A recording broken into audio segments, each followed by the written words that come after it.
welcome everyone to episode 3 of the Unfiltered Talk podcast. I'm your host, Alama Pilimai. Week 2 of just having great guests.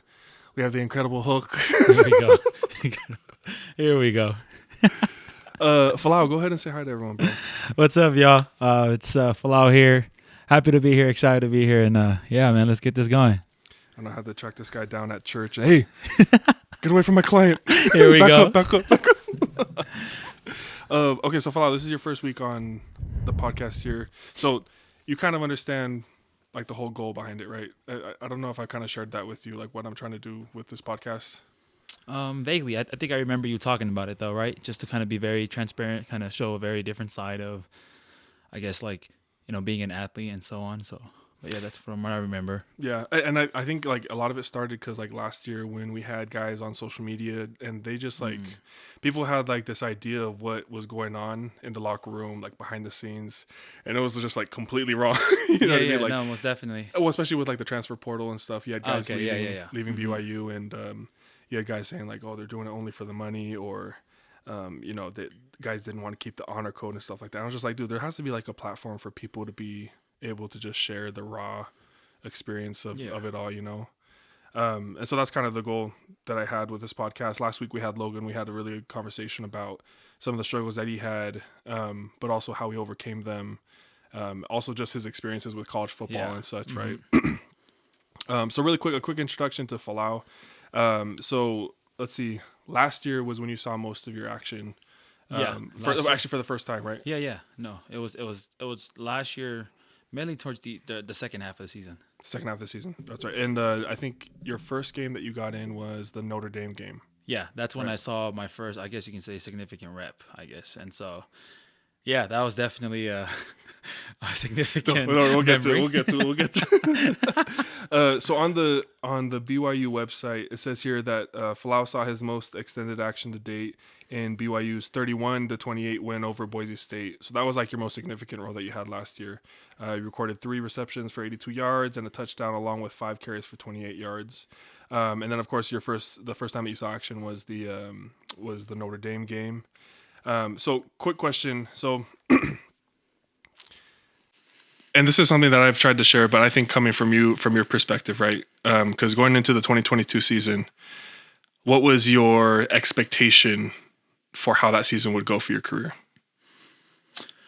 Well, going into the season, I mean, obviously we, you know, that off season before, right? We brought in some pretty great backs, right? Or we brought in a good back, Chris Brooks, to kind of help, bring in that experience and kind of bring in that help for the room. And so going into the season, I already knew in a way that, you know, the odds were kind of stacked against me to probably get playing time or so. But I feel like I felt like whatever time that I was going to be able to salvage or get from, you know, those opportunities, I was really excited to kind of make the most of it. I mean, going into the season, I felt like, I really felt like, I don't know, like, this is just me though. This is my mentality. I go in thinking I'm the guy. I'm the number one guy. You know what I mean? I'm the starter. And I feel like that's really important, you know, as a player to have that kind of mentality, because so many things are happening out of your control, right? And so I felt like going into that season, that was kind of the expectation for myself. Like, I'm gonna go in, I'm going to prepare every single day as if I'm the number one guy. And so, yeah, I feel like that's the mentality I had going into the season. I feel like I had that mentality too last year, and I walked in, scout team. Oh, no, this is not what I signed up for. Wait, so I'm not traveling this week? Bro, that was a story of my life last year, bro. I was like, going into that year, obviously you had a different situation, but like going into like last year, I kept thinking to myself, like, okay, this is my year. Like, 2021, that was supposed to be my year. Didn't end up turning out that way. 2022, I was like, busting my ass, like during the workouts and stuff, trying to transform my body. And then, you know. And you did. I remember how you looked coming into that season, bro. You should post a picture showing exactly how you looked coming into that season, man. Frick, dude. I was like, I went from 250 to like 265. No, you threw on a lot of muscle weight, I think, that offseason, muscle mass. I remember you coming in, I'm all like, this guy arms look like he's been taking something, all right? This guy's over here looking for syringe marks on my body. Here we go. Folau, watch out. I know where to find him. I'm just kidding.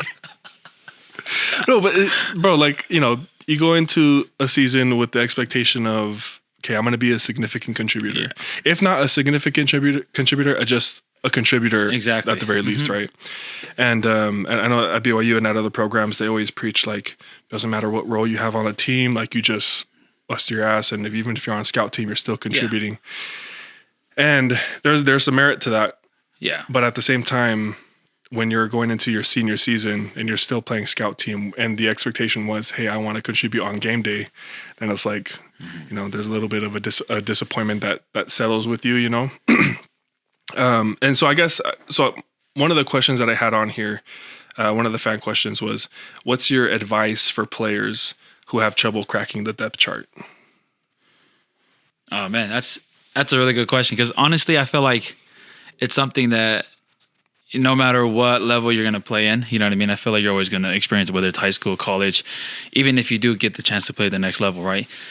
And this is just based off of my experiences, but it's also the way that I've always kind of approached everything. Like I said before, I've always tried to have that mentality that I'm that guy, and it's really hard to try to, like, you know, I feel like it definitely takes a different type of thinking to be in that mindset, but you really have to believe, like truly believe that, you know, you belong there and that you can be that guy. Mm-hmm. And so I feel like because of that mentality that I had day in and day out, I prepared like I was that person. Like, you know, I was the number one, I was RB1 no matter what, you know? And so, but I was also, you know, taking advantage of the people that I was playing with, you know, the people, or taking advantage of the, what's that called? Resources. Like the resources that I had, you know what I mean? Yeah. Like the other running backs, the coaches and stuff like that. And so I feel like the biggest thing you can do is just control what you can control. Like, for example, your effort, you know what I mean, every day in practice, every rep that you give, the effort that you give. Because I feel like those things are evident when the coaches go back and they watch the film, they see, oh, this guy's busting his butt every single play. Yeah. And so I feel like it's one thing, but the most important thing, in my opinion, is just being consistent and controlling what you can control. Because there's going to be a lot of, it's like anything in life, there's going to be a lot of, like, how would you say, like external factors that you have no control over, like, you know what I'm saying? So, but if you can control the things that you control, like your effort, you showing up every day with a good attitude, you know what I mean? And I know it's cliche, but I promise, I feel like this is what really kept me mentally checked in, you know what I mean? No matter what, even when things are not going my way, staying positive and also like wanting success for your other teammates, you know what I mean? I feel like what you put out into the world will always come back to you. And that's kind of the way I've always lived my life. I feel like that's the way I've always seen my parents live their lives. And so I feel like if I always put out this positive energy and just come out and just work hard and do the things I need to do, control what I control, you know, every day, I feel like, you know, it'll all pay off no matter what, whether it's going to be in ball or later on in life. And it's hard to have that mentality, especially, you know, being young and you just kind of want the results and you want it done now. And so, but I feel like that's been the biggest thing that's helped me. So you're talking about like controlling things that you can control, and obviously now one of those things that you can control is the transfer portal. Yeah, right. Exactly. You can control like the opportunities that are being thrown in your face by other schools, right? Yeah. So I guess like for your question, if you had a player, you know, struggling to crack the depth chart, but you know knows that there may be opportunities elsewhere, what's the fine? Because there's a fine line between leaving a program and pursuing a better opportunity and then staying like you did, waiting it out, grinding at every opportunity that you had. How do you know like the difference between, you know, I guess, how do you know when it's like the writing's in the wall, you know? I think that's also, it's important to know, like, I think what's important in this scenario is knowing who you are as a player, right? Knowing what you bring to the table and understanding if that's something that can benefit the team, you know what I mean? And I think that's something that's always helped me, is that I've always felt like what I bring to the table can help us win. And I felt like I've always, I mean, I have to try to remind myself that every day, you know what I mean? Even those days where it's like, I only got like one rep in practice, you know what I mean? Yeah. And so, especially those days, you know what I mean? It's just reminding yourself, like, I know that once you get your opportunity, you're going to make the most of it. But then, you know, like there are situations out there, and I have friends who have done the same thing, you know what I mean? Whether it's changes in coaching staff or, you know what I mean? The biggest thing for me that helped me succeed is having a coach that believes in you. You know what I mean? And I feel like that's one thing that I feel like that's a factor not a lot of people can see, you know, being from an outside perspective. But having a coach believe in you, I think that's the biggest difference in whether you're going to be successful or not.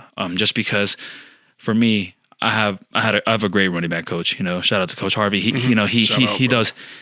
does all he can to not only prepare us, each and every one of us, as we're going to be the number one guy, but he genuinely loves and believes in us, you know? And so I guess being able to have someone like that in your corner who has such a huge effect on like your playing time, you know, helps a lot, you know, obviously. And so in my opinion, that's one of the most important things, is to making sure you have a relationship with someone that believes in you, you know? And I feel like when you have that, man, the sky's the limit. But it's really hard to overcome that, you know, when the coaches are already against you and things like that. It's really hard to overcome, you know. And I've seen some guys stick it out and, you know, they thug it out and they get what they get, you know. And some guys, they end up making that hard decision, because it's always hard. People think that when guys transfer schools and leave, it's all like, oh, you know, these guys are quitters. They just leave. Like, they don't understand the amount of decision and praying that goes behind a big decision like that. It's a life-changing decision, you know? And a lot of people think that, oh, I can't believe they quit on us and things like that. But they don't understand, like, there's so much thought that went into that, you know? And so for all those guys that make that decision, man, kudos to them. It's a really hard decision to make, you know what I mean? Right. So, yeah. Yeah. No, I agree. And I that was one of the things that kind of like bothered me about last year, was when we had guys leave immediately. I mean, obviously our fans are super passionate. Like, BYU fans, man, you guys are like the most passionate fans, right?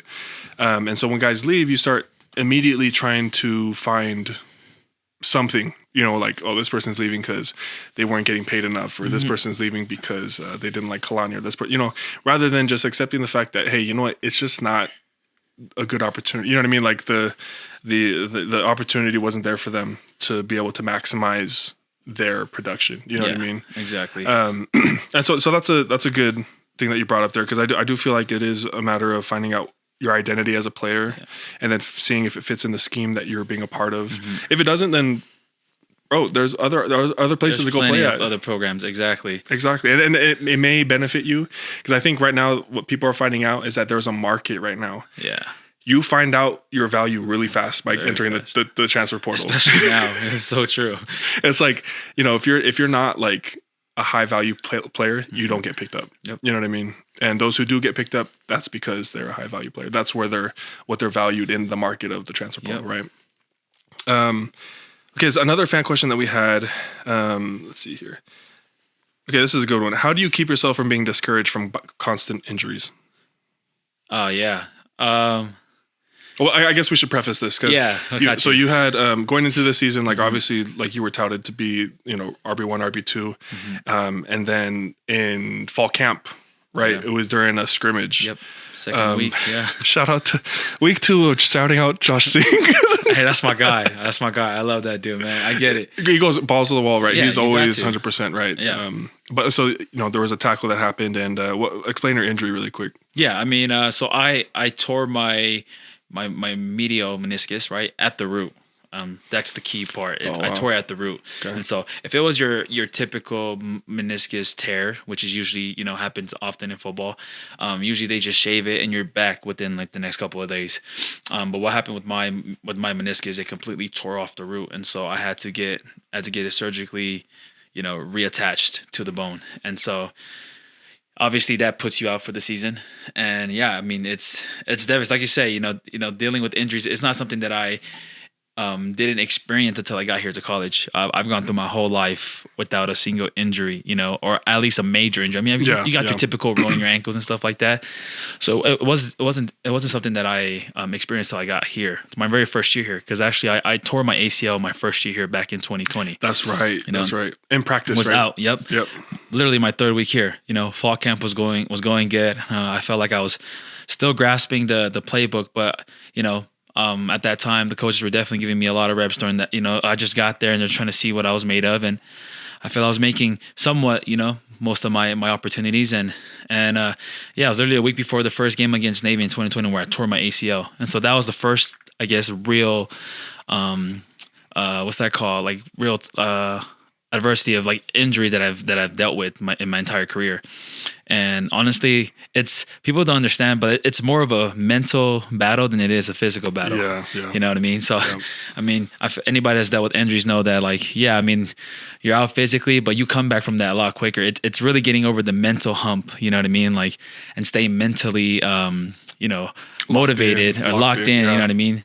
That's really the hard part. And I think what's really important. I'm fortunate enough to be surrounded by like awesome people. I feel like that's one of the biggest things that's helped me with injuries, is having a really tight knit, supportive group. You know what I mean? Like my family, my siblings. I feel like at that time, even my roommates helped me stay positive during that time when I was hurt, especially my first year.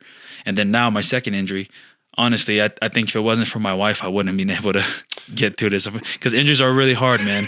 But I got recently married right this past April. So I feel like, looking back, it really sucked, obviously, you know what I mean? But I feel like the advice that I give to players that are experiencing with injuries, especially season-ending ones, is that, stay around positive people, like be around positive people. Try your very best to always be positive about your situation. And it's really hard because my wife knows it more than anybody. I'm all like, dang it, I can't believe I'm not playing this year. Like, yeah. I think if she had a dime for every time I said that, man, we'd be buying a new house right now. I there's so many times I told her, like, man, why am I not playing? Just saying negative things like that. But my wife's always constantly reminding me about the positive. Like, hey, you're going to be just fine. You know what I mean? Like, there's a reason and a rhyme for everything. Just trust it and, just continue to work. All you can do is, work today and stack up those days, and then when it gets time to show what you got, and then that time will come. And so I feel like that's the biggest thing, is surrounding yourself with people. And my biggest thing too is I'm my number one believer, my number one fan. And for any athlete, I feel like that's a must, because if once that belief in yourself is out the window, like, you can say goodbye to progress, goodbye to anything else, because like, you're now, in my opinion, ineffective. You're now, in my opinion, useless, because your belief in yourself is gone. And so I feel that's one of the biggest things.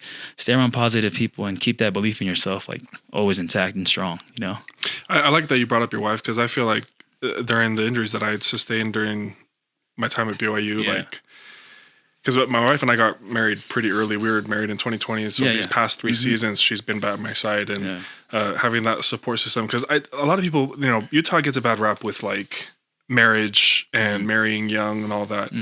But people don't realize, like, we marry our best friends. Yeah, you know what I mean? Like, we marry our best friends. Yeah. And so when we have that person, by your side 24/7 during adversity, hardships, all the injuries, like stuff like that, we really do like have constant support, constant love coming into the home.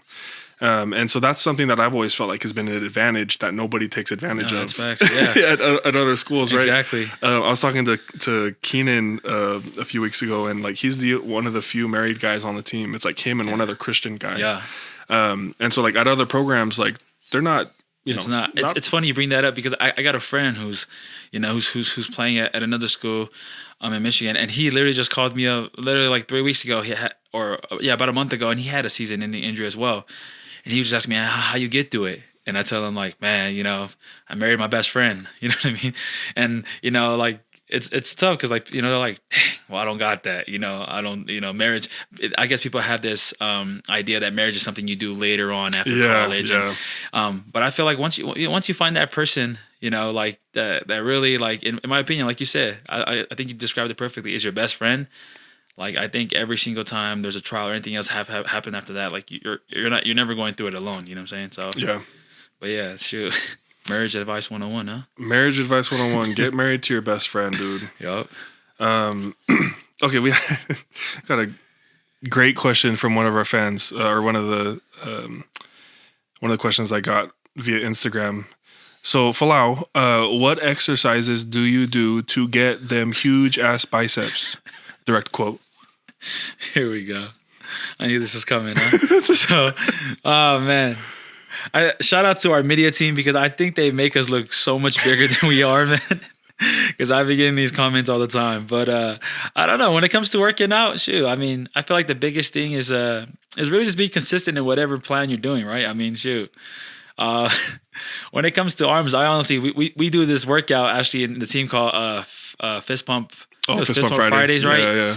And honestly, I consistently do those things. You know what I mean? Maybe twice a week sometimes All the if reps, I can. all the reps, sets. all the sets. And for those that don't know, Fist Pump Friday is literally just you're just pumping the arms. You know, just blowing those things up. You know, and so I don't know. I feel like just pushing. You gotta have a good combination. I feel like of like hitting heavy weights and then having some good. You know, what's that word? I think it's like hypertrophy, right? Hypertrophy, Yeah, right. So having that good combination of like, burnouts and really like, but then also hitting those heavy weights, to build that mass and strength. But other than that, man, I'm not no professional in bodybuilding or anything of that sort. I just do what the coaches tell me to do and just do it on a consistent basis. So yeah. Well, and the reason why I included this question is because like Polynesians, and this, I guess this would be like kind of like a general statement. It's tough to build the bicep muscle. Like that's one of the toughest to like get to a defined, state. And mainly because I think a lot of people, they don't hit the bicep muscle correctly, because I actually saw a video where like they said the best way to hit biceps is not doing curls. It's by doing pull-ups. And by, and those, is that in the workout regimen, a lot of people don't know this, but actually like one of the biggest things that, like I feel like I took pride in when I was in high school and even when I was like towards the end of my mission was being able to, I guess, move my body weight with every single possible workout, whether it's pull-up, push-ups, just body weight workouts, being able to master that really well. So like I made sure I was like, I can get down and knock 100 push-ups, or I can get up and give you a solid 50 or 40 pull-ups, you know what I mean? Confidently, not right now. No. What, sorry, did you say 40 pull-ups? That's what I was, when I weighed like 180. Jiminy Christmas. Sorry, disclaimer, not right now, but I feel like it's really important to master your body weight. You know what I mean? When you're able to master your body weight, like even like one of those workouts, there's one where it's like a reverse reverse row. Yeah, like being able to like do that without struggling with 20 reps, even and then switching your grip and doing that, working the bicep and stuff like that. I feel like doing those, type of workouts, it's I think that's what really established a great foundation to be able to, hit heavier weights or whatever it is, hit like more extreme workouts, I guess, you know? So, but yeah. I think that's a good philosophy because I think if you can master your body weight, that's like the most functional and practical way. You know what I mean? You see all these calisthenics dudes. I mean, these guys are built like freaking Spider-Man out here. Like these guys are, but there's a reason why, because they master their body weight and they can move really well. And I think that's, in my opinion, I think that's really awesome. Shit, I'm trying to be built like Spider-Man. You feel me? Okay, so last week on the podcast with Logan, he brought up, and I was cracking up, bro, because it's such a true like experience with every football player, right? All across the board, there's always going to be like those finding Jesus moments, right? And like finding Jesus moments, those are the moments where like you're pushing yourself so hard, you're doing either conditioning like stadiums or you're doing prowlers, and you feel like Jesus, like you're having a first vision experience. Bro, because it's so hard, and like we were talking about how like you literally sit there negotiating with God, right? You're sitting there like, God, trying to create a deal, a contract, like please, I'll go to church this week if you just get me through this workout, right? So for you, and I know because even though you're buff as hell, and here we go, I know that you've probably had that experience. What's the most notable experience for you where you've had like that finding Jesus moment in football? Oh man, I have plenty of them, and I feel like if you're not having those experiences twice to three times in the off season or whenever during while you're time playing ball, I feel like you're not doing it right. You know what I mean? You're not giving it your all because I think my most notable one is when I would say it was prowlers, and I think you guys talked about this last week. Yep. But I don't think anybody realized how hard of a workout that is. And I think you guys described it. I remember watching it. I think you guys talked about it a little bit about what it is, but prowlers, you're literally pushing this sled, right? Yep. Just give them a reference, right? Pushing sled. And I think it's like 45 plates on each side. It doesn't seem like it's a lot of weight, but the friction of the sled on the turf is like non-existent. Yeah. Right. Yeah. So it's like you're trying to push this sled. It depends. Sometimes we do this thing called suicide, or we do what was it, like 60 yards? 5 back, 10 back, right? 15 back. And you're turning it, and it's on turf. that's not moving. You know what I mean? And I remember, I still remember my first time I ever did it. And I remember thinking to myself, like, I'm not going to make it through this workout. And I just went through one rep. And I remember when we first got there, I remember coaches were saying, yeah, we only got 4 today. And I'm all like, 4? Oh, that's easy money. Like, what? Probably pushing sleds? Oh, that's nothing. Yeah. Like, I get there. We did 1. And it was suicide. And I remember after my first, I was all like, there's no way I can finish this. Like, and it's one of those times, like you said, like, I think I looked around, I see everybody walking to the wall, and they all have their legs sitting up, hanging up like this, right? And I remember thinking to myself, like, oh my gosh, I'm not gonna make this. Like, this dude's been here for like 3 years. Just like he's over here struggling, like, oh yeah, this is not happening. And I remember in that moment, yeah, like everybody had this experience, and Lema can vouch for this, but I just remember thinking, like, Heavenly Father, if you just get me through this workout, you know what I mean? Let me finish this workout. I promise whatever bad things that I'm involved in doing, I will stop this very day. And I feel like I've had those experiences all throughout, even in the game, actually. Even last year, I've had this experience in a recent game, and it was my first start against Dixie State. Yeah. Granted, it was also I had it was a combination of a condition that I have with my heart, and it's called an arrhythmia episode. Yeah. And at that time, that's just an irregular heartbeat. All it is an irregular heartbeat, and so but when you have an arrhythmia episode, what it is like you feel like your chest is about to beat out of your heart's about to beat out of your chest, and so experiences in the game, I was thinking like, oh man, because growing up in the Polynesian culture, you always get punished. Whenever something happens, it's because you're getting punished for something bad that you did. And I even I remember when I first got hurt, I'm all like, my dad said, "Hey, what are you doing? You're not supposed to be doing." And I'm all like, "Dude, I'm not." I just got hurt. It's football. But and it's one of those things where like I remember in that moment, I was all like, "Man, if you're punishing me for anything that I've done, I promise you, I will come to church this week. I will serve the sacrament. I will do something. Just get me through this game." And I felt that was another experience where you definitely have that moment where you're like, trying to create that contract with Heavenly Father, like, hey, come on, like, just get me through this, Yeah. So yeah. Bro, one of the funniest experiences in my family. So my uncle, my dad's oldest brother, right? Yeah, he went to a karate tournament on a Sunday, and of course, my grandma and grandpa, they're like, we don't do stuff on Sundays, right? Typical Polynesian Hawaiian home, right? And so they send him off to the karate tournament, and they're thinking he's gonna come back with a bone sticking out of his arm or something like that. Yeah. My man rolls up with the first place trophy, walks in, and everyone's like, frick. Because my dad, bro, my dad went surfing on a Sunday. Yeah. And he still has a scar on his forehead right here, just from the surfboard. He got knocked off because of a boogie boarder. And when he went under, the bungee board went out like this and came right back. Slung right back on him. Boom. Yeah. Sliced him open. They had to take him to the hospital to get it stitched up and stuff. And but it's just so funny because like that like superstitious element of like Polynesian culture, bro. It's kind of dying off a little bit now because you have a newer wave of a newer generation, right? But it's so funny how like prevalent that was with like the older generation. Like, you go do something on Sunday, you're gonna get hurt, or you didn't say your prayers, so that's why you don't have money in your bank account. It's a real thing. Even like my coaches, Coach Harvey. Like I remember one time my first year here.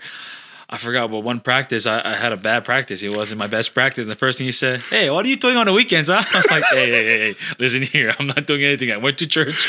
So, it's a real thing. It's superstitious. I don't know what it is, but it's real. But like you said, it's dying out now, but yeah. So funny. You start doing bad in practice, like, hey, I pulled up to the bars off of Center Street just to make sure. Exactly, bro. Oh, man. Okay. Okay, this is a good question. Kind of entering more of the like more nuanced situations of like college football. So politics, right? Okay. There is like, and I've experienced it. Lots of players at other programs experience it. Biggest thing is I want people to make sure that they know like BYU is not special in the sense that we everybody is we don't suffer from the same problems that everyone else does at other universities. BYU is great at a lot of things, bro. Like we have some great players. We have a great culture for the most part, but there is a generalized like problem or I don't know. There's an element of the game that Yeah. BYU suffers from, and that's politics. Just with the Okay. coaches, with administration and stuff like that, where you have a constant battle against the preconceptions that either coaches or administration have. So for you, when it comes to politics, and if there is a player who is struggling with politics, right? What are some things that they can do to overcome politics? Overcome the preconceptions that coaches or administration have about a certain player, so that they can actually become, the player that they're supposed to be. Yeah. I mean, like you said, I mean, I don't think there's any school out there that's not, or there are any coaching staff out there in the nation that is not susceptible to doing this. And it's I feel like it's normal human behavior, Human nature. to Yeah. to have favorites and so on. And I feel like that's just something that happens, especially when recruiting and whatever it is, whatever promises they give or whatever it may be. I feel like every coaches have those, and they're always going to have those, like you said, those how would you say it? Preconceptions. Like conceptions of Yeah. you, right? And so, like, as a player, obviously you have to first identify what is exactly I think those preconceptions are.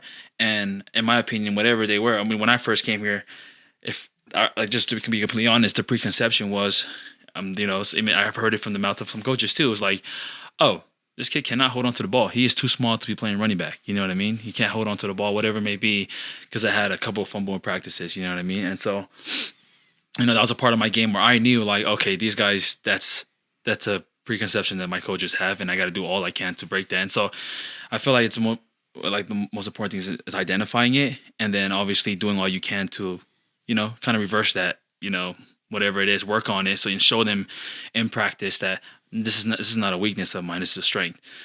But obviously it's easier said than done. You know what I mean? Yeah. So like I said, I mean, the coaches are only human.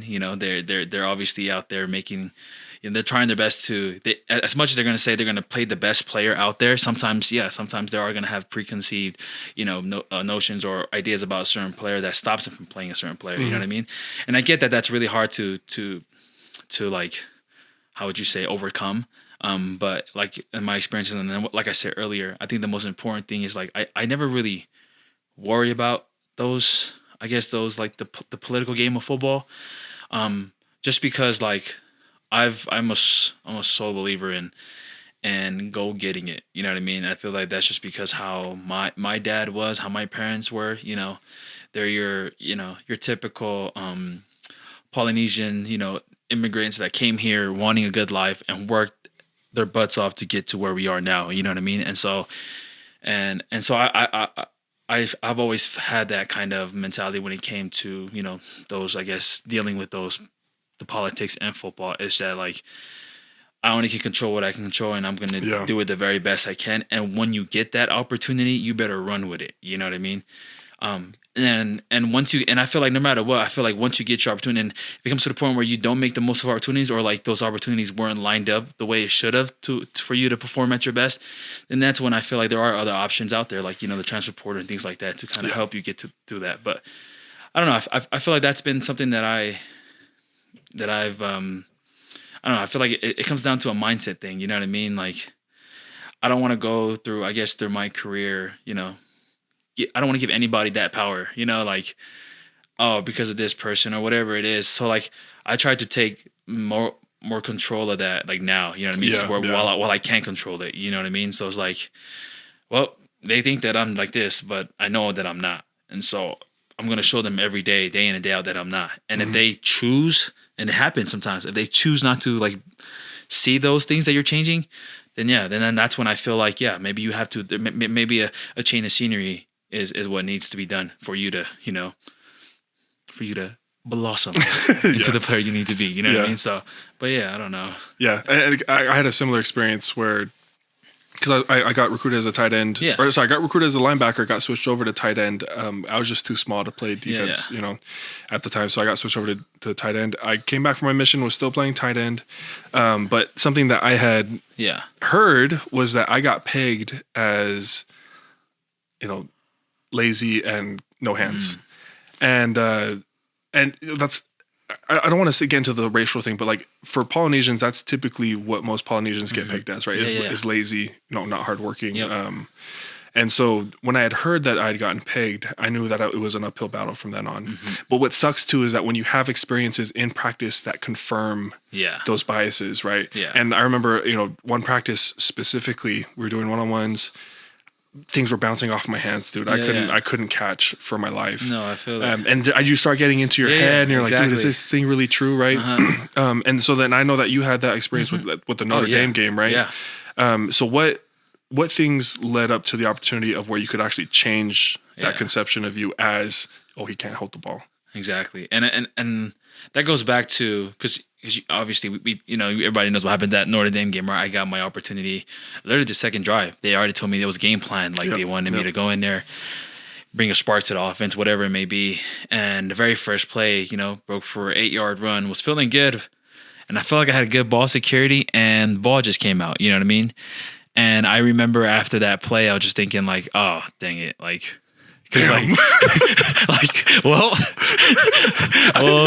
because leading up to that, I mean, be honest, it took a while for me to break that, that preconception that, Hinckley can't hold on to the ball. I remember them always talking about that, but it's like, hey, it's just something that I'm gonna be honest, I'm not used to. Guys are not busy trying to go for the ball when I'm running the ball in high school or whatever it is, even in JUCO. You know what I mean?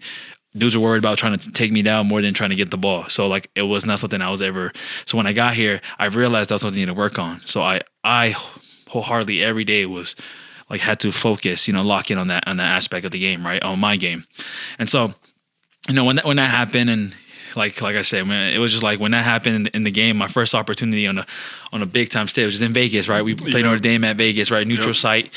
And, I feel like the stage can't get bigger. So it's like, for that kind of opportunity. So I was like, man, it was frustrating for sure. Because I was just thinking to myself, like, seriously? Like, but then at the end of the day, like, I'll be honest with you. I felt so good that day that I thought like, okay, that's just one mistake. You know what I mean? And coach, he called me out. He was all like, just chill right here. You're going to go back in. Yeah. And I think what hurt the most was not being able to get back in there to basically, get your get back, as a competitor. I feel like that was the biggest thing that hurt me. And so, it sucks even more because then you go into the next week of practice and you have that, like the what ifs in your head because of never getting the opportunity to go back in there and really show what you can do. Because I remember that I was feeling so good. Like I always tell my wife, and I was joking to other people, man, if they kept me in that game, I promise you I would have went stupid because I really felt really good that day. I think that's the best I've ever felt, and then despite the fumble. And so I think what was the thing that helped me was just, like I said, just staying mentally locked in, you know what I mean? And my wife was a big part of that, you know what I mean? Her believing in me and things like that. And then just me being my number one believer, my number one fan, And so I think it was like 4 weeks before I got my next opportunity. So that's 4 games, 4 weeks in practice, just sitting there on the sideline, you know what I mean?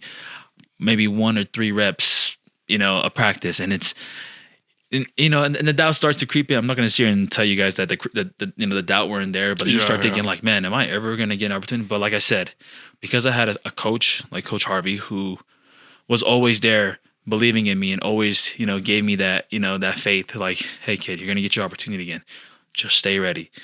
And I latched onto that and ran with it. You know what I mean? So, and just waited for that opportunity to come. And that's when 4 weeks later, I think we were on we were on a 4-week losing streak during that time, right? Yeah. It was like October. It was like winless October. And I remember the spirits are feeling down. And then now we're going away, Boise State game, huge game, right? And so, been able to have that opportunity. But yeah, like I said, man, I think the biggest thing that helped me overcome that was just not only having, people believe in me, but just reminding myself like, you're going to be fine. You're going to be okay. Just stay mentally locked in. Like, you're good. You know what I mean? Don't let the doubt, don't let the doubt creep in, or no, don't let the doubt creep in, but don't let the doubt hold you down or change your habits that you're already doing. Like, stay consistent. You know what I mean? Prepare like you've always prepared.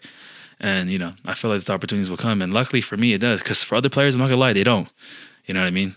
Especially after a mistake like that. Yeah. Well, I was going to ask you, so you were talking about like the belief in yourself and such. So, and for me, believing in yourself, that's easier said than done, right? Oh yeah, most definitely. Like, I guess, like, what are some things that you did personally to kind of increase, because obviously there's a religious aspect to it, right? Yeah. Where like you're going to church, you're, building up your identity as a son of God. Yeah.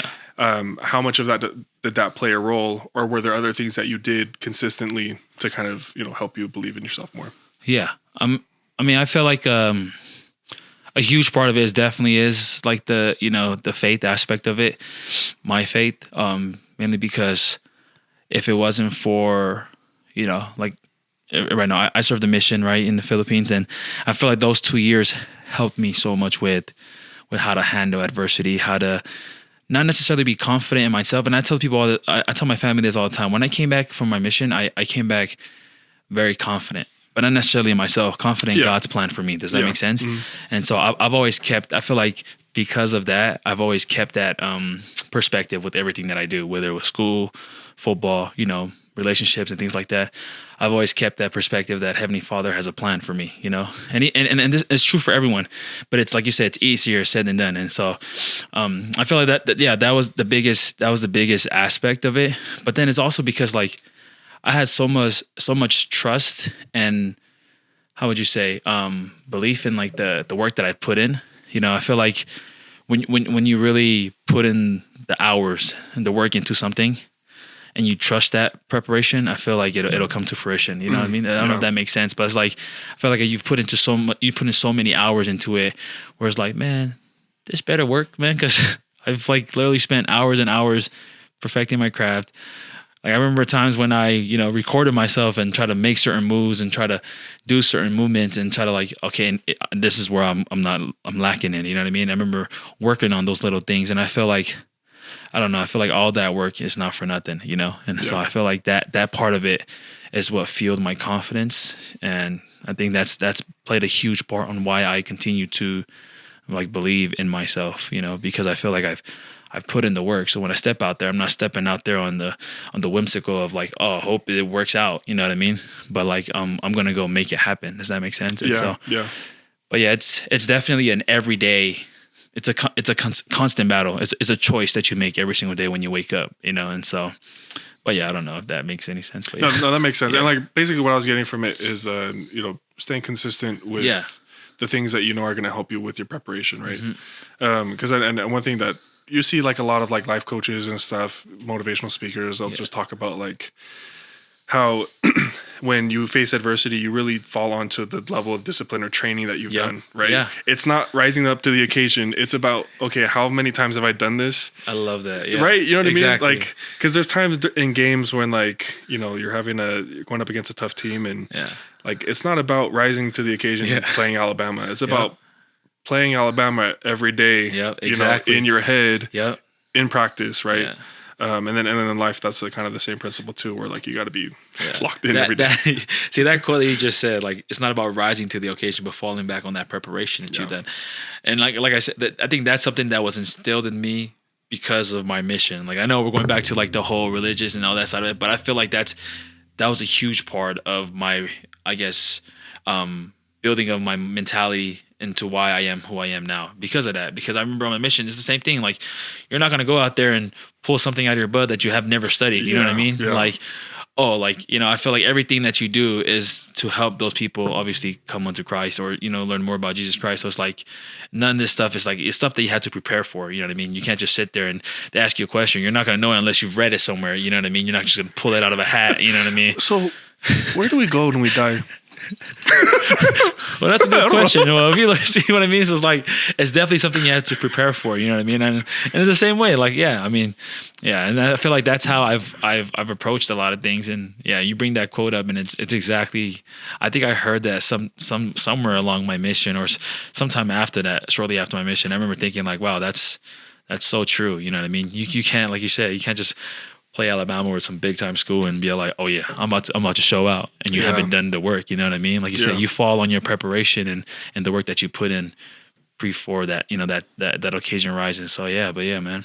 No, and that's a good point. I'm glad we hit that point there. Okay, now this question is a little bit different. So obviously you're from California, right? Yes, sir. Grew up in Downey. Yep. Yeah. Where's Downey Well, in regards to? So I grew up mainly in the Long Beach area. Okay, So I was raised like in the Compton, Long Beach area. I moved out of Compton when I was like around like 10, 11 years old. So I would say majority of my like. You in Lopa, bro. Here we go. Shout out to Uriah. Keeping it ghetto. All right, dude. No, but I moved to Long Beach when I was like around 11, 12 years old, and so I feel like that's the age where you're heavily influenced about where you live, I guess. And so mainly so that's where I grew up, was in Long Beach area. But then my junior year is when we actually moved to Downey, and that's where I finished my last 2 years of high school. Okay, so where'd you go your first 2 years? My first 2 years I was at Cerritos, so it was still right. I was still.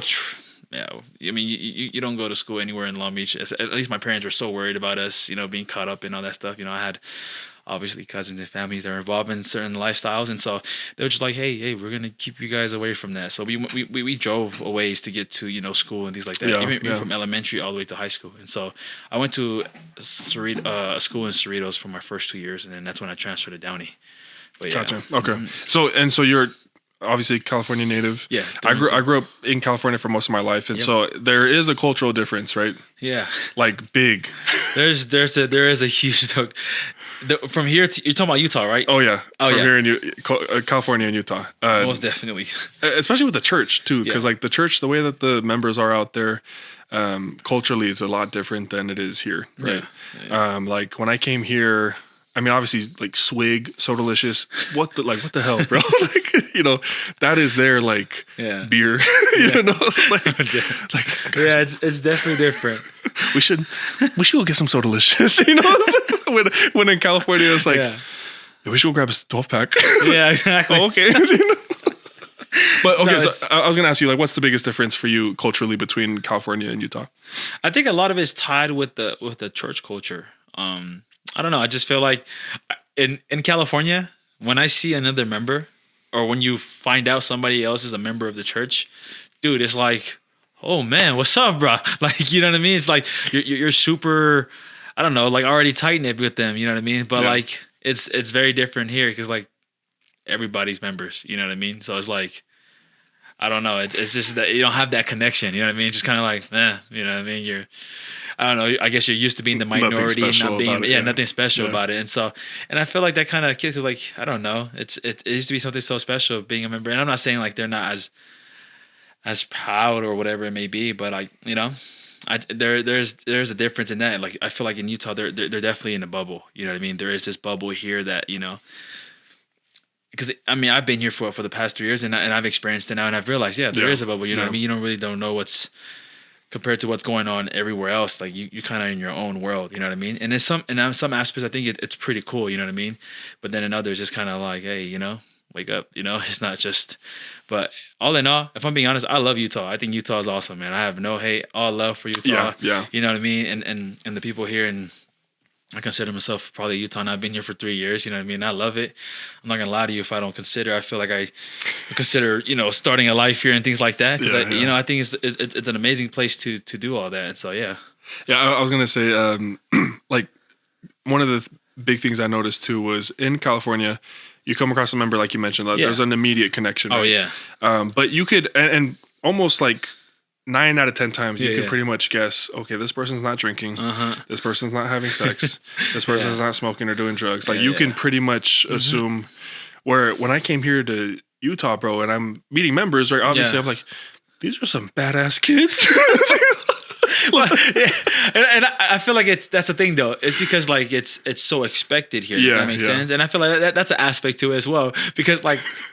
I could tell you about my cousins who are members back home or whatever. So, you know what I mean? And they're not living such a memberly life, you know what I mean? But at the same time, it's like, it's just the culture. You get here and it's like, oh yeah. I feel like it's kind of like when you're pre-mission life, right? Before you go serve a mission, you think all the missionaries are like these perfect angels and amazing. You get there, it's all like, well, these guys are a bunch of immature, you know what I mean? Like it's a real thing, you know what I mean? So I don't know. I feel like it's kind of the same way. You get here and it's like, wait a minute, you're not supposed to be doing that. But you know what I mean? Hey, it's all love. Like, I get it, man. Hey, live your life. You know what I'm saying? It's like when on my mission, when one of the missionaries I was with played normal music for the first time, I was like, you're not supposed to be doing that. I was like, oh, I didn't know we were that close already. Yeah, man. But no, that's the church is super saturated here, and it's a good thing too. Honestly, like for the most part, like just like you said, like I'll probably end up being here my entire life. Like you know what I mean? Like I would love to like set up home base here in Utah just because of the constant like influence of the church. And for some people it's a little bit too much, but for those who have lived outside of Utah and have come here, like dude, you can see the positive for influence, sure. No, most definitely. And I feel like, and I've, there's just a quick, I guess, PSA out there, but like a lot of people try to say like, oh, Utah's trying to be like other places, or like trying to be like California or whatever it may be. But Utah it's very unique, and like in my opinion, a great place, and I don't want it to change. So it's like, if you're coming from outside and you're coming to Utah, leave your cultures out there, you know what I mean? Because I think it's an awesome place, you know what I mean? I feel like if you're coming from anywhere else, I think Utah is like, it's definitely different from anywhere you've been, and so I feel like it's unique in that aspect. So keep it that way, And so I don't know. It's just I hear people's like, oh yeah, man, we got to bring this over here, or we got to do this because that's how we do in Cali. It's like, just leave all that there, man. Like, I don't know. I'm not with all that, but yeah. Yeah, no, I agree. There's a unique culture of Utah. Now, not all of it's perfect, right? Yeah. There are some aspects like of anywhere it. else, yeah. For sure. Because in California, if you had, like, we had friends who were non-members who drank, who smoked, and we never thought anything of it. It was just like, this person is, and they're great, amazing people. Amazing people. But exactly. then it can be the other way around, where you're here and those people that do those things, people obviously write them off as like these, oh man, you're sinners, or you know what I mean? They're like these people that don't. But in my experiences, a lot of the people that I've met here that do those things are also great, amazing people. You know what I mean? Down to earth people. Just nobody's perfect. Nobody's, everybody make their own decision, and that's on them. You know what I'm saying? So, but I was actually talking with Ben about this. Like, you have some people like, you let them know, hey, we're gonna be hanging out with some people who are drinking and smoking, and like, what are they gonna do to us? Like, they're not gonna do anything to you, dude. And it's so funny because that is so true. I've had experiences like this. Wait, what? What do you mean there's going to be drinking over there? It's like, it's just a gathering of friends. A lot of them are great people. And then I take them over there and it's like, oh man, this is so fun. Like, these people are also like, like, you come for the good time, good vibes. I feel like, and it's so true. It's like, there's that, I guess, that negative connotation or the idea that goes around with people that make those kind of decisions. And I was like, man, I grew up with almost all those kinds of people. So I didn't know you were friends with thugs. Exactly right. What do you mean? These are my teammates. These are my teammates. No, it's true, bro. Oh, that's funny, dude. I'm grateful to be here. Yeah. I'm grateful to be in Utah. No, exactly, great place. Bro. I wish I could travel back a little bit more. I haven't really been able to. I mean, you have family out there still, right? Yeah, if I'm being honest with you, like I feel like this is a great place for me to start life and things like that. But when everything looks right, as in like the finances wise, I think I would love to set up in California, just because, like, I don't know, it's definitely different for me. I love the California lifestyle. I guess. Yeah. That's just what I'm used to. No hate to the Utah's lifestyle. I think it's great in its own aspect, but I just feel like I'm so used to. I think the biggest part of it is the weather too. Having year round great weather, and being able to do anything and everything year round. Despite the weather. So I don't know, and I feel like that's just where my heart is. If I'm being honest, I'm a through and through SoCal boy, and so. My dad has no plans of leaving that place.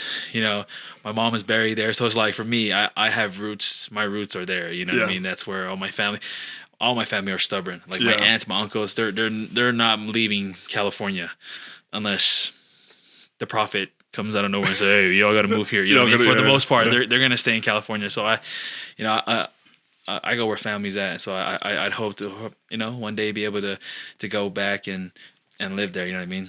But live there lavishly. I don't want to go there and scratching for pennies. Paycheck to paycheck, and if your paycheck's even a little bit lower than expected. Yeah, exactly. All right, babe, so look, listen. This week, we're not going to eat. Exactly, bro. So, I mean, you want to go there with a plan already, Yeah, exactly, bro. And I know you just brought up this is a conversation that we had before, and it's about Polynesian culture in regards to diet and stuff. And I had shared with you, like, my dad had some heart problems, right? Yeah. And you kind of shared your experiences because I know your mom had some similar struggles, right? And I think this is something that we can probably tackle here in this episode. But there is a little bit of, I don't know if you want to call it like a stigma against Polynesians, but our diet, dude, like, it is like. The food is so good, bro. It's not very good for your body, but it is so good. It is so good for right? the soul. Like, food's good for your soul, but not for your body. I totally get that. And so, I mean, I guess what exactly is it? Is it like? Well, I guess like what are? Because I know, like, with my dad, like, my dad knows I love him, right? Like, when he was going through his struggles with his heart problems and such, it was completely lifestyle based, right? Yeah. Very sure. Maybe a little bit genetic stuff, right? Yeah. But completely lifestyle based. And in order for him to elongate or to maximize his lifespan, right, he had to make some changes. Exactly. But for Polynesians, like, dude, we're emotional eaters, bro. Like, you know what I mean? Like, when we go through hardship, when we're having troubles, like, I immediately go to my sweets. Like, I have my special sweets. I have my Oreos. My wife knows, dude. I am an emotional eater. Yeah. But like, what are some things that we can start changing now to kind of help the Polynesian community make better food choices and understand, like, the actual impact that it has on our on our loved ones, right? Yeah, I think it goes back to like, for example, obviously there's also a stigma of Polynesians, from what I grew up with, financially living paycheck to paycheck. You know what I mean? Whatever it is, and so there's always going to be that the generation that comes and breaks that that stigma or breaks that generational curse, that of living a paycheck. And I think it's the same thing when it comes to our health. You know what I mean? So I feel like the biggest thing is, like, food is good, but like, it's you don't I feel like it's having moderation in everything. You know what I mean? You're not just sitting in one sitting and killing this one thing, but obviously just, hey, maybe you can have a little bit of this and a little bit of that. And if you are gonna eat like the way you want to eat, movement is free. Yes. And that's one thing that I've always told. Like, I told my dad, like, hey, I know, I get it. Like, it's hard for you to, my dad, like, shout out to my pops, man. He's lost around, I think now, like, almost 70 pounds. My dad. Hold on. Yeah. Yeah. Sound effects. Yeah. And like, a big part of it was just really just honestly caring about your health and caring about how your health affects not just yourself, but those that you love. And I think my mom, the experience that we had with our mom, 3 years ago, was a wake up call for us, because my dad was heading down that same path. You know what I mean? Yeah. And so we kind of had to, like, paint that picture for, my dad, like, hey, you still got kids. We still got, there's the youngins, my sisters, that are still in high school. They still need someone there for them, provide for them. They still need that parent figure in their lives. Right. And even after that, like, if you don't start taking care of yourself, you know what I mean, there isn't going to be a future for you, you know what I mean? And so I think that helping, paint that picture for them and letting them understand that taking care of your health it's honestly being selfless, because it's not just for yourself, but for those that you love. And so once we paint that picture for my dad, I think he kind of took off and ran with it. I just told him, Dad, cut off all the sweets. You know what I mean? Like, you don't need to eat this all the time, and increase your water intake. It's amazing what water can do for your body, in my opinion. Yeah. A lot of people overlook that. Like, hey, I'm not no nutritionist, but I promise you, man, if you just drink your water, man, you know what I mean? Like, whatever it may be, like, just make sure you always have water with it, or just constantly just drinking water. Like, it does wonders. I remember when I was on my mission president's wife, actually, she was like a huge believer in, like, whenever somebody had a headache or somebody was, like, dealing with sickness, or you're drinking your water, like, that's all she, like, would say. And I think that's a huge thing. I think Heavenly Father made our bodies, perfect, be able to, sustain you and, live through life, and so I feel that's the biggest thing. We got to give it what it needs. And I think water is one of those big things, you know what I'm saying? So, and I think that's what really helped. I think that's what really helped my dad with his weight loss journey. It was really just cutting out those things and, like, just having things all in moderation, but then making those decisions like, maybe I don't need to drink kokosamo this morning. Yeah, I'll just have some water and some fruits, you know what I mean? Or some vegetables every now and then. And I feel like just breaking those small habits little by little, because it happened in a 3-year span for my pops. It wasn't he lost, 20 pounds all at once. No, it happened over, it was a 3-year span to now. And so, like, I'm proud of him for making those sacrifices. And it really were just small things. You know what I mean? You change those small things, and then those things become more habitual, and then the bigger things become easier to do. You know what I mean? Maybe this gongai is not something I can do. You know what I mean? So, yeah. No, I'm glad you brought that up, bro, because I honestly, shout out to your pops. Shout out to my pops for kind of making the changes necessary, right? But bro, thanks for coming on, man. No, I appreciate course, it, bro. Honestly, like, just being able to have a conversation and be able to have people like listen to what, you know, college athletes have to say, because I don't know. I feel like there's a lot of platforms out there that talk about, you know, entertaining people and stuff, but, you know, for some reason there's always something caught up. And I that's why I chose the name for my podcast was the Unfiltered. For people to speak unfiltered, and not because like we want to talk trash, but just speak freely, you know, and raw about, you know, certain things. Because, you know, there's always an agenda with other people, and for me, it's just I just want people to share their raw, unfiltered stories, right? And so, I'm glad we're able to kind of share that today. But before I let you go, bro, last thing, and this was something I was just thinking of because I do want to give our fans, like, what was the best defense that you had to play against? The best defense I've had to play against? Well, choosing from the last few games that we played last year. Oh, man. Let's see. Oh, man. Honestly, this is a hard question because I have short-term memory, so it's hard to remember the defenses we played against last year. But I think, if I remember correctly, I think who was our game last before New Mexico, the bowl? Oh, Stanford. Was it Stanford? Yeah. Okay. Yeah, they weren't too good that year, but so maybe not them. But I feel like, in just my overall time of being here, I feel like the best defense we played against was probably this year. I mean, I didn't play against them, but I've been able to, you know, watch film against them and scout them, and it would have to be this past year. Now I would say it would either be Oklahoma, or I think it was Arkansas, yeah, because they had Texas. Texas was really good. Yeah. They had a really good up front. They didn't bring anything exotic pressures or anything like that, just because their front three were just, you know, really good. What they had was enough. What they had was enough to create pressure, and so.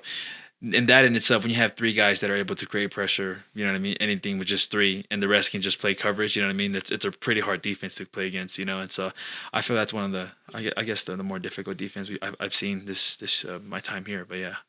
Appreciate that, bro. Yes, sir. Yeah, well, and I guess, you know, last thing before we end the episode and stuff, just wanted, so like the overall takeaways from Hinckley's statements that I kind of want to touch upon is really just being consistent in your training. I feel like that was one of the most important parts that I kind of took away, because, I mean, if you're, whatever sport you're in, even if you're not in sports, bro, you just got to be consistent in order to overcome the challenges that you're going to face in work, in life, your marriage, and stuff like that. So I just hope that people kind of really take that to heart, because although this is for entertainment, this is also supposed to be educational too, where we can kind of let these college athletes or whoever tunes in to kind of recognize those things. But dude, I appreciate you coming on, bro. Yes, sir. Appreciate y'all for having me. Always get big olofas for you. Yes, sir. For real, man. I appreciate it, yo. Yes, sir.